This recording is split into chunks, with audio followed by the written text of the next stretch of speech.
day to all of you. I am Jose Aguilas, and today I will be discussing about David Hume's A Theories of Human Nature. But before we get started, let me tell you a small background of David Hume.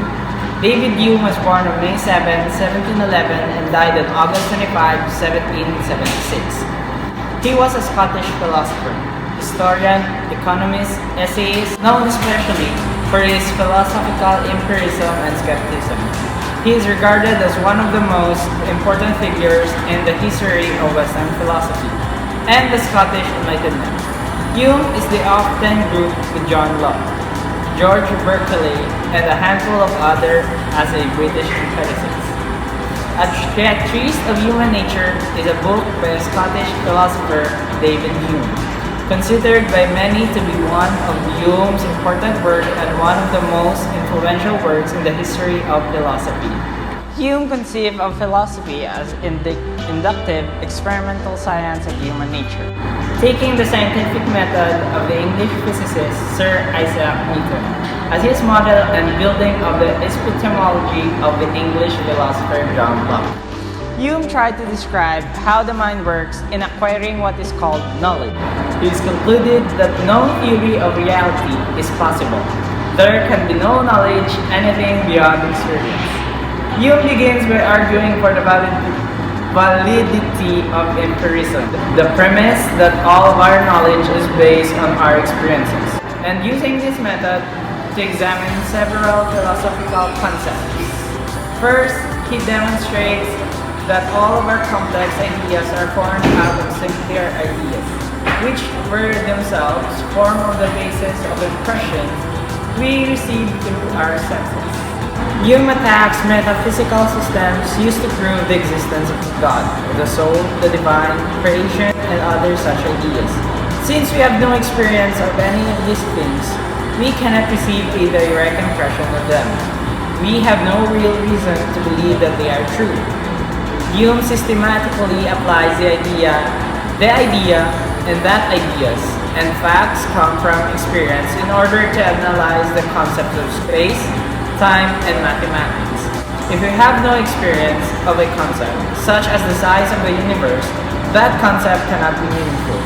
Hume insists that neither our ideas nor our impressions are infinitely divisible.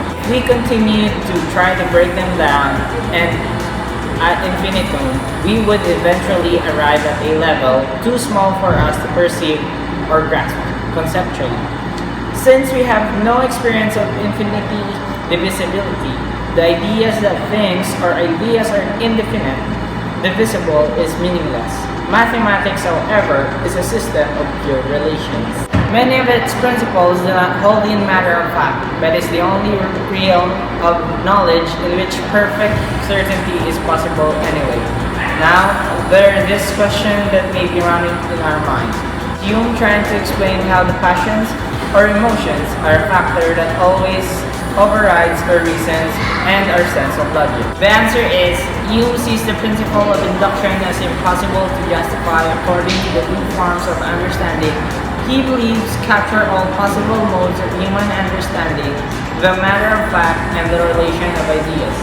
Matters of fact are things we find in experience, like if I leave my clothes outside in the rain, they'll get wet.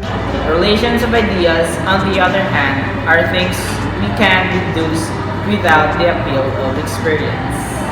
Furthermore, Hume makes use of Locke's distinction in his own theory of ideas. Though he alters the terminology, for Hume, sensations and reflections both fall under the term of impressions, while he reserves the term of ideas for the results of mental processes such as imagination and memory. Hume's discussion of abstract ideas rests on his acceptance of Berkeley's claim that the idea we have of general term always springs from the specific experience.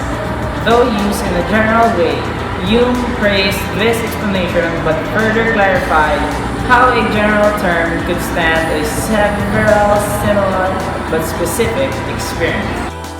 Thank you everyone for listening. That's all about David Hume's Theories of Human Nature. I hope you understand and hopefully to see you soon. Bye guys!